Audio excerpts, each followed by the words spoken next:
عشان نشويها على السياخ. طبعا بندككها زي ما احنا شايفين كده يا جماعه اهي.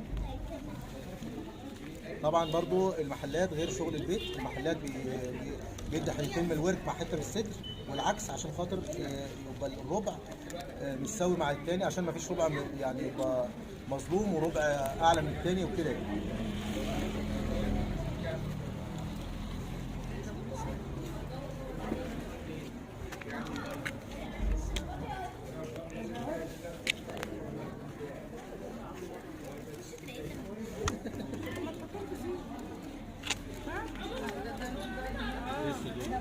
هتفضل مفروضة.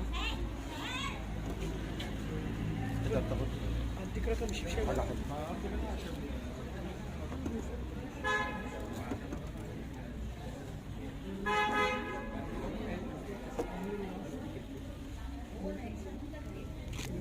بالنسبه لده طريه او ناشفه لازم اخلي بالي واقلب زي ما انتم شايفين كده.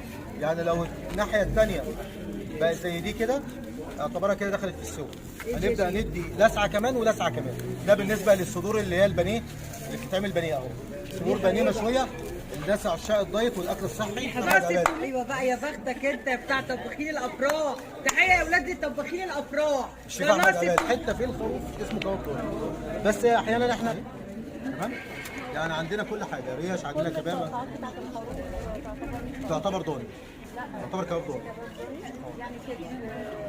كله كباب ضاني. بس في ناس بقى بتطلع بقى الموزه، بتطلع ده عايز احمره شويه اسيبه سنه كمان تمام. بتحكم في الشبكه يا جماعه اهي. طب ده لسه ما استواش اهو جاي كده، بتحكم في الشبكه. الجزء اللي استوى اطلعه بره وده لسه. لا الحاجات دي ما بتاخدش فعلا اي حاجه يا شيخ محمد فكرتنا بشغل الصيف. شرف ليا يا شيف احمد والله. الله يخليك. شيف احمد عباد يا جماعه الله يكرمك. اخ كبير. الله يخليك يا شيخ على راسي محمد. من فوق. الله يبارك في عمرك، ربنا يديم معروف. اخ صغير عشان ما كبروش. لا ده انت على راسي. اتعرفت بطباخين الافراح منين؟ ما بقول لك الطيور على اشكالها تقع، وده راجل محترم ولازم اعرفه. الله يخليك. رجعني. الله يخليك يا ستي، الله يكرمك. شرف كبير ليا انا اعرف. الله يخليك يا شيخ محمد، انت اخ فاضل ربنا يعزك. طيب اهي يا جماعه النار دي اهو عشان ما ناخدش وقت، باخد المولع اهو وبعزل النار كده عشان ما تولعش كلها مع بعضها. لما احتاج ازود عشان برده مش ان انا اوفر في اللحمه وهدر في الفحم، يبقى كده ايه ما عملتش حاجه. فاتحكم في النار كده الريش الضاني مع بعض اهو. وطبعا الحمام ومعانا الفراخ الشيش ومعانا الفراخ الكباب البتلو، وهننزل بقى بالطرب والحاجات دي. بس كل حاجه ليها وقت، ومع الحواوشي معانا كل حاجه موجوده. ده الحمام يا شيخ محمد بتاعتنا يا جماعه اهي، ده عشان لو فيها ميه ولا فيها اي حاجه تنزل اهي. كده بنغزغز الفراخ او الحمام بالظبط او اي نوع عامه على المشويات. كده بتبدا تنزل ميه لو في ميه محتفظه جوه ولا حاجه وطبعا الصاد بتاع الفحم يوصل للحمه نفسها من جوه. دي نقطه. النقطه الثانيه لو احنا التفتيحه بتاعتنا اصلا حلوه الحمد لله. اللي بالسكينه اللي احنا عملناها في الاول. تمام. التفتيحه اهي بس بالراحه طبعا عشان لو فيها نقطه ميه ولا دم ولا اي حاجه. هي استوت خلاص بس اهي برضو كده بنغزغزها. تمام كده بس ايه بالطريقه الثانيه يعني اهي. تسلم ايدك. عقبال كده ان شاء الله ما تفرح بولادك، وانا هنيجي بقى نقف معاك هناك ان شاء الله. الله يخليك، الله يكرمك، الله يخليك يا شيخ. انت جيت شرفتني النهارده. الله يخليك، الله يبارك في عمرك.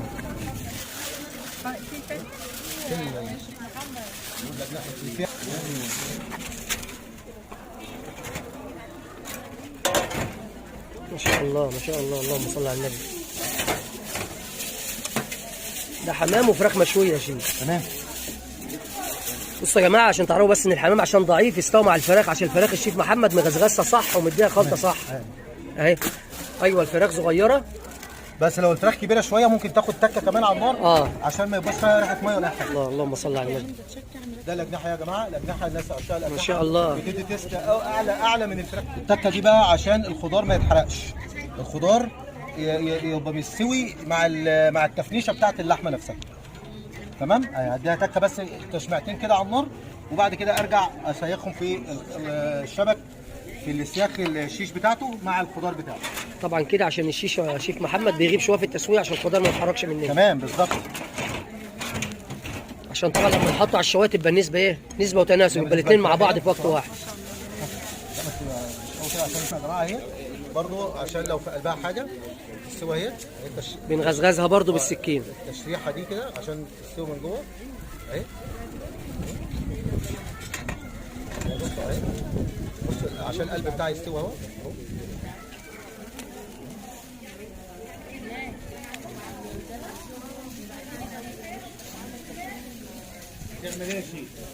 بنشرح الكباب عشان لو في نقطة مية ولا حاجة تنزل. عشان لو في نقطة مش مشكلة. خد كده.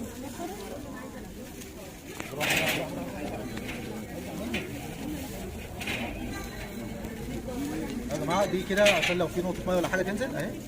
اهي. لو في نقطة مية ولا حاجة تنزل اهي، دي كده الغزغزة دي. زي ما بنغزغز الفراخ بالسيخ زي الفل، ده كده بالنسبه للريش الضاني بالصلاه على النبي هي زي الفل. ده الشيش بتاعنا برضو، قلنا انا اديله تشميعه كده صغيره. يا رب الناس اللي يكونوا معاك على اللايف يكونوا استفادوا. طيب ممكن يدوها من جوه يا جماعه؟ دي كرمشتيها دي صح اهي ماشي؟ دي كرمشتيها كده ما اديتيش حقها في السمك. تمام؟ فين بقى مفروضه؟ وفين بقى الخضار اللي قبليها؟ ارجعي تاني غلط. بص كده غلط، شوف انا عامل ازاي اهو. الدكاكيه كده بالعرض كده تمام بس.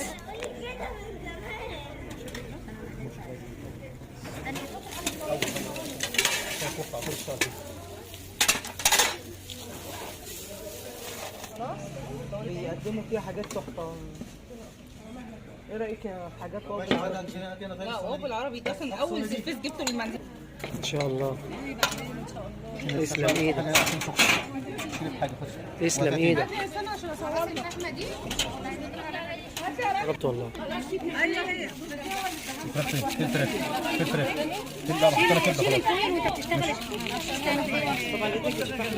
اتفضلي.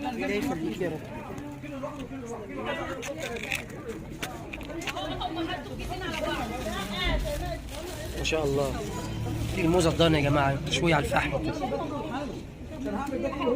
الكباب ودي الكفتة ما شاء الله. البصل مشوي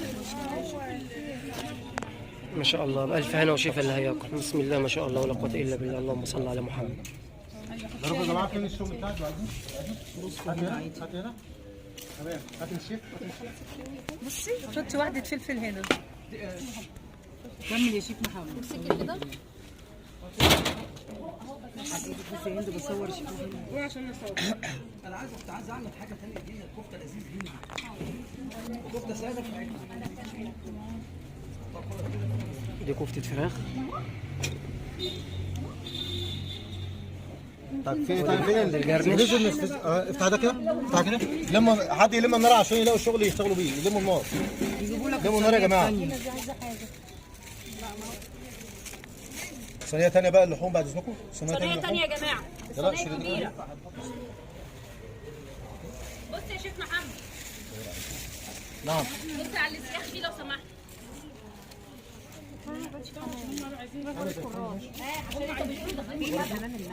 ماشي زي الفل. بص الثانيه. انت صايمه؟ اهي اهو. لا مش هنا البنات. خلاص هناك في هنا كفته الشيخ محمد.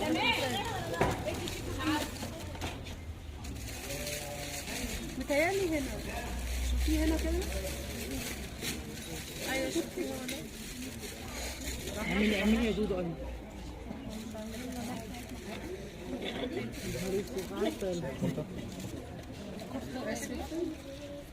ايوه والله ينور.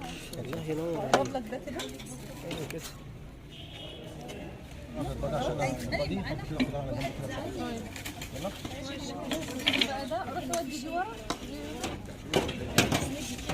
لا لو سمحتوا الترابيزه في نص هنا هيجي.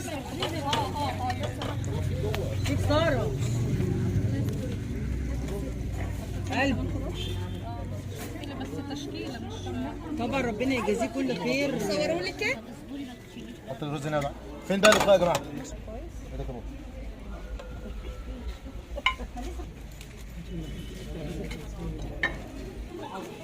انا هبقى عند مها يوم ما هاجي عند مها ان شاء الله في الجمعيه. ماشي ان شاء هتبقى الله. موجوده ان شاء الله.